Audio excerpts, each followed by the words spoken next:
बात है 1905 की, जब तीन दोस्त नहानी घाटी की तरफ निकले। नहानी घाटी जो कि नॉर्थ ईस्ट कनाडा में स्थित है। उन लोगों का नाम था विली, फ्रैंक और रॉबर्ट। दरअसल ये लोग वहाँ सोने की तलाश में गए हुए थे। उनका मानना था कि उस घाटी की नदियों में ढेर सारा सोना है। उनको गए हुए कई दिन बीत चुके थे। धीरे धीरे दिन सप्ताहों में और सप्ताह महीनों में बदल चुके थे। उनके घर वालों को भी यह नहीं पता था कि आखिर वो लोग हैं कहाँ। ऐसे देखते देखते पूरे 2 सालों का समय बीत गया और अभी तक उनका कोई भी अता पता नहीं था। चार्ली, जो कि उन गए हुए दोस्तों में से विली और फ्रैंक का भाई था, उसने प्लान बनाया कि क्यों न वहाँ जा करके उन लोगों को ढूंढा जाए। फिर वो अपने साथ 4 आदमी को और लिया जिनको हाइकिंग वगैरह करने का एक्सपीरियंस था, और वो लोग उस नहानी घाटी की तरफ गए।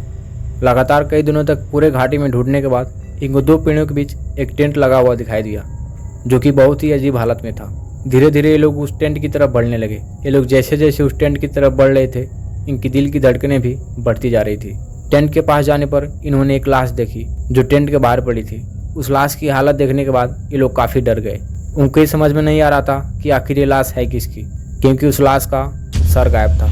उस लाश को ये लोग जैसे तैसे संभाले और टेंट के और करीब गए, जहाँ उनको एक और लाश दिखाई दिया जिसका पैर वाला हिस्सा टेंट के बाहर और बाकी हिस्सा टेंट के अंदर था। वो लोग जब अंदर जाकर देखे तो इस लाश का भी सर गायब था। टेंट में मिली कुछ सामानों से इन्हें पता चला कि ये लाश बिंकी और फ्रैंक का ही है, जो 2 साल पहले सोने की तलाश में इस घाटी की तरफ आए थे। वीडियो की शुरुआत में मैंने आपको बताया कि सोने की तलाश में उस घाटी की तरफ 3 लोग गए थे, बिंकी, फ्रैंक और रॉबर्ट।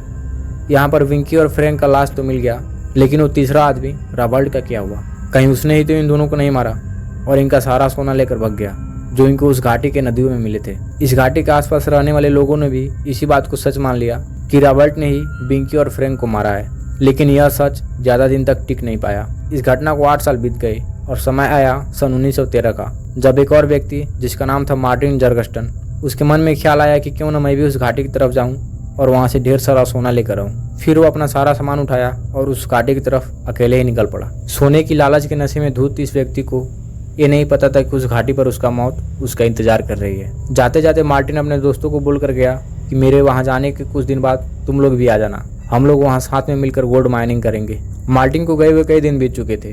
फिर उसके दोस्तों ने सोचा कि क्यों न वहाँ चला जाए। उसके बाद वो लोग मार्टिन द्वारा बताए हुए लोकेशन पर निकल पड़े। घाटी में पहुँचने के बाद उनको मार्टिन कहीं भी नजर नहीं आ रहा था।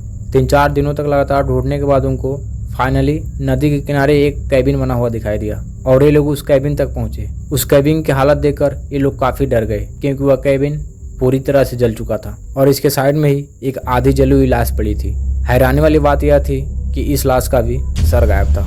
आज से कुछ साल पहले बिंकी और फ्रैंक के साथ भी कुछ ऐसा ही हुआ था। खैर, ये लोग फटाफट अपना सामान लेकर वहां से निकल गए और पुलिस को जाकर ये सब बताए, लेकिन पुलिस ने इस मैटर को उतना सीरियस नहीं लिया। उसने बताया कि उस व्यक्ति की मृत्यु जलने की वजह से हुई है, उसको किसी भूत ने नहीं मारा है। जब वहाँ के आसपास के रहने वाले लोगों को यह बात पता चला तो उनके बीच इस घाटी को लेकर काफी डर पैदा हो गया और लोगों ने इस घाटी का नाम नहानी वैली से बदलकर हेडलेस वैली कर दिया, क्योंकि यहाँ पर जितने भी लोग मर रहे थे उनका सर गायब मिलता था।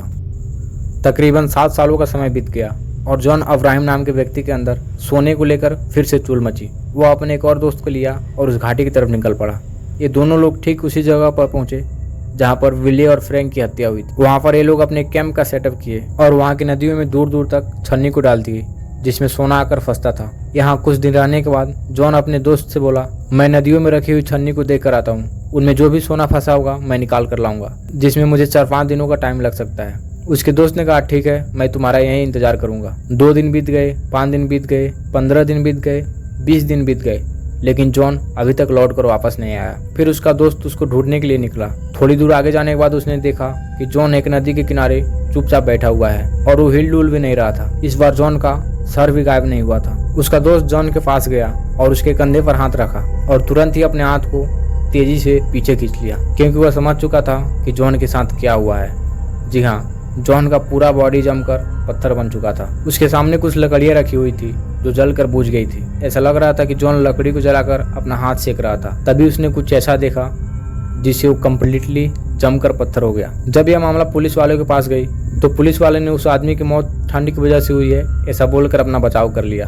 फिर आया सन 1925 का टाइम, जब इस घाटी पर दोस्तों का एक ग्रुप पार्टी करने के लिए आया और इस ग्रुप में एक लड़की भी शामिल थी जिसका नाम था एनी। रात में ये लोग वहाँ पर खूब इंजॉय किए, फिर अपने कैंप के अंदर सोने चले गए।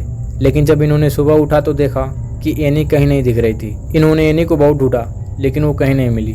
फिर ये लोग वहां से निकले और सीधा पुलिस को लेकर आए। पुलिस वालों ने भी अपना पूरा जोर लगा दिया लेकिन इस पूरी घाटी में एनी का नामो निशान तक नहीं था। बाकियों के तो कम से कम लाश भी मिल रहे थे लेकिन एनी पूरी तरह से गायब हो गई थी। वो कहाँ चली गई, उसके साथ क्या हुआ, ये किसी को भी नहीं पता चला। एनी को किसी जानवर ने मारकर खा लिया होगा, ऐसा बोलकर पुलिस वालों ने इस केस को भी क्लोज कर दिया। तो वहीं दूसरी तरफ रहस्यमय तरीके से लोगों का मरने का यह सिलसिला रुकने का नाम नहीं ले रहा था। इस खतरनाक घाटी का दर्दनाक इतिहास फिर से अपना करवट बदला और टाइम आया सन 1931 का, जब सोने की लालच हमेशा की तरह इस बार भी बिल्सपावर नाम के व्यक्ति को दिमागी रूप से अंधा बना दिया और ये आदमी बिना कुछ सोचे समझे अपना सामान उठाया और उस घाटी की तरफ निकल गया, यह सोचकर कि मैं वहां से बहुत सारा सोना लेकर आऊंगा।